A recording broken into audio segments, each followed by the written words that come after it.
Hey all, Chris Bassett here, and I'm going to show you how I built my 10-foot long picnic table. Let's get into it. I repurposed some old lumber I had laying around. It's pressure treated 2x6s, 10 foot. So you've got 1, 2, 3, 4, 5, 6, 7, 8, 9, 10. I'd start off by making the table top. Use 6 of the 2x6 by 10 foot to create the top section, and then you'll need to screw it together.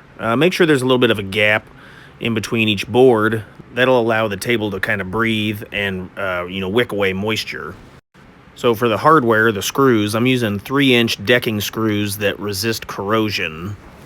The secondary piece of lumber used to secure the tabletop boards is approximately 30 inches long.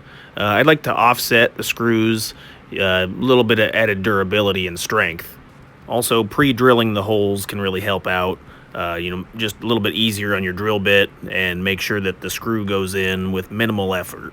I definitely lay your tabletop on a flat surface. Here I'm just standing it up so you can see I've already assembled this part, but lay it down on the driveway or something level.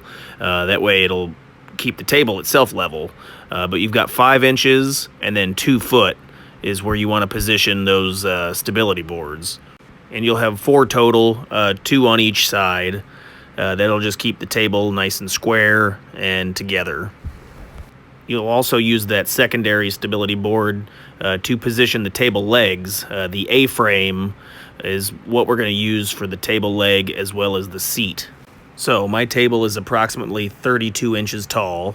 That way it's average for an average person. That's about where you want your height to be. So I went ahead and measured the width of my tabletop. It's about 34.5 inches because my boards weren't exactly 6 inches across. So with a tabletop width of 34.5, I wanted the seating area, which is this board here, to extend past the table width. So I went ahead and cut my boards at about 5 foot or 60 inches. If your table's wider, you'll want your seating area to be slightly wider as well. And then you can see the height is right at 32 inches for the table. We're going to need to make some diagonal cuts on the A-frame leg. You want approximately a 25-degree angle cut. So I'm using my speed square, and there you can see 25 degrees is a great cut angle for the table stability and for your seating area. You'll want both cuts to be parallel. I want to say that your board is 36 inches when it's cut, but then after you do your 25-degree angle cuts, it'll take about 2 inches off, and then you'll have a 34-inch length board. So just keep in mind, whatever length you do choose, make sure that you make them identical. So you'll need 4 boards for one for each leg. So yeah, if you did want a little bit taller legs, start off at 38, cut them to 36, but I started off at 36, cut them to 34. Just seems like I'm a shorter guy, so works out better for me. I would assemble the A-frame legs first and then attach them to the tabletop secondary. And then you want to attach them to the inside. Just seems to balance the table better. Also, I used an 18-inch height for the seating area from the ground to the seat. That way it just fits my legs better. If you're taller, you could up it just a little higher, but then you're closer to the table as well. These structural side members, they support the table from lateral movement, so it just kind of resists the tables wanting to fall over. Those cuts are 45-degree angles, and then they're approximately 20 inches in length.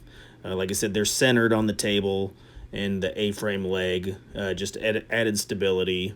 If you don't have these in place, your table's much more likely to kind of collapse on itself, so I'd definitely throw these in there. And then once your table's all assembled, I'd take some time to sand down all the sharp corners and edges, that way no one gets splinters when they're sitting on your table. I'd also throw some kind of stain deck sealer on there, good to resist mildew, mold, increase the life of your boards. And then I used the 3-inch decking screws, corrosion resistant. I grabbed the big box of 50. I think I used at least 50 on that project. Hey, check out this other video right here. Links in the description, so check those out, save some cash, help out the channel. If you have any questions, put it down in the comments, and if this was helpful, hit the like button. Thanks.